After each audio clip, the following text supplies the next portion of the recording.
assembly legislative assembly sida thabi kiba mihut humpu aduna aikoi praja gi mahut wa amadi apamba ging magi support to da makoi gi mathuai kathok padi lai radana zi gi sarkar gi mawangda Delhi gi amadi tonga ba mayam sigi influence sapase masi maksu yang sathi na Manipur gi misaka moina wakhan ngai jadi masigi se athuba matamda aikoi prajana asigumba praja aikoi gi damakta mihut thai bani habase masi handaki lakadoriba aikoi mikhal singdadi tonga badadi koi yang sathi na section na mihut ado khanbada yang section na yang integrity Manipur gi integrity mo ngapna badum leader ma khanbadar kar lai habase koi konagona khamina ba chungle aina acha thamjege acha habiro hojiki oirakliba Manipur gi acha matangda ngangsigi aina yang salangna tongan be hiram singa homework tawjaga lakpani adu aigi makha tabada wafum mayam ma thamning bagi apa ma leibana amadi matam gi khuyau na badi mang da phambi ri bai mal ber singa halaban mayam singi oiba awaba singu khanjaga ngasi wafum ma thamjage masigi si tasena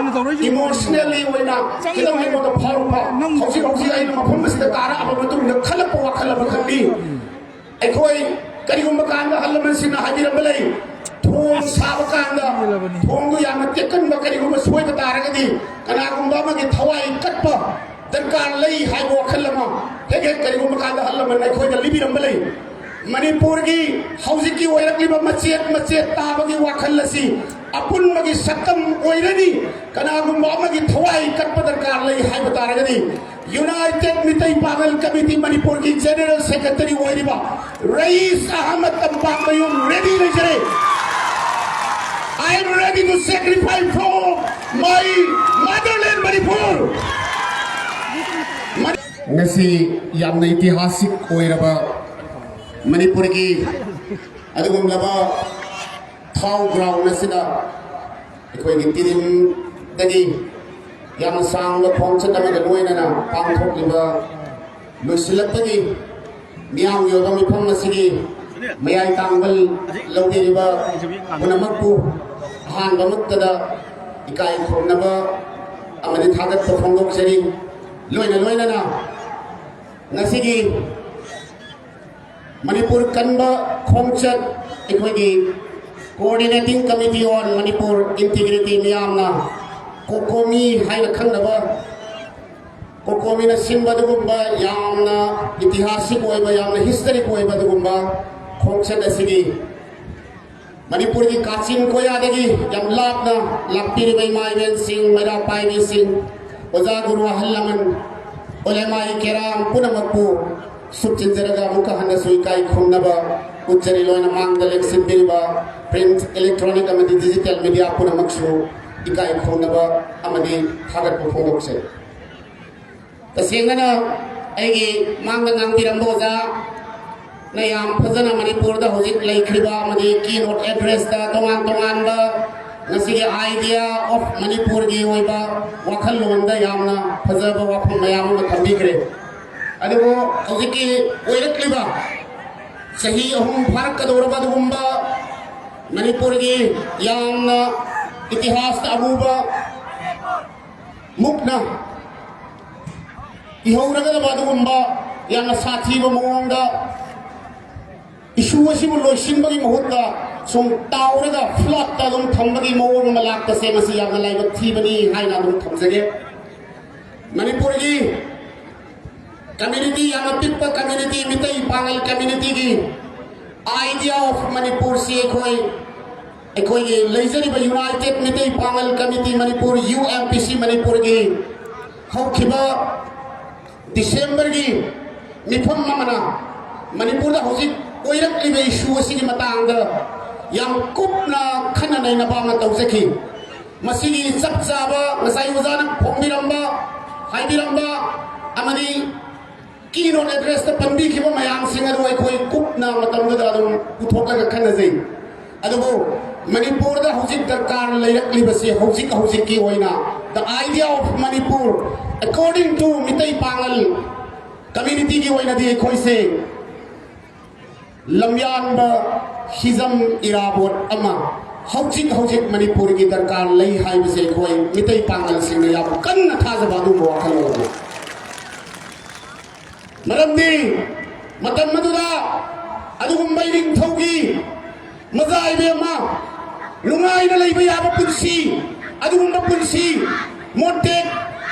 modam de hingba ya ba punsi du thadu laga manipur asibu unitedly kannana bagi namakta di mai ho na khiba adugum malu singma bani hijam lamyan me hijam birabot ekhoi khulima na khagi adu ai bata ra ga hoji manipur da machoi masa gi identity da aigi haibu akhal si thadu ke hai bata ra ga hoji masing yam liba ekhoi gi nigol adugi nigol gi masa oi riba nigol gi hor pham oi riba manipur gi mitai nong sa sigi marak tagi hizam irabot lamyan ba ma tholak padar ka lei hai basi hai man ma thokla ba maramadura hauji ki oi rak ma phibam masida kunnamak ku dai sinna ma gi damakta lamyan ba hizam irabot dar ka lei hai ba wafam masi ngasigi kokomi na sindi ba manipur kan ma khong chana sigi khulong cha ba lau jaraga mitai bangal community gi mau sinjaraga UMPC na masi miam da phongna aikoi gi haukiba January gi tang kunma thoida kasar gi barak bheli da mafam madu da leiba matam mamada lamyan ba hizam mirabo na mafam madu da tawbiramba mafam madu da leiba community ani bu nungsi sana na leina na bagi namuk to hoda biramba mayam madu koi liklam madu koi phongul liba haujurure haujik somakha ta na hizam irabot ki liklam mase khoi changsilaga manipur da leiminari ba community punama nungsi sana na leiga asigomba proxy gi mong manba india na issue asi loisanani da gi mong singa se masi thengna na bagi koi ready leire hai wa phomdo masi miang gi ba phang da khangin se yamna nokningba amadi prok sakpa mong amadi ngasi mang da leibiriba ekoi dais da phambiriba ekoi mayam na mihutni ekoi gi representation gi mihut sindaraga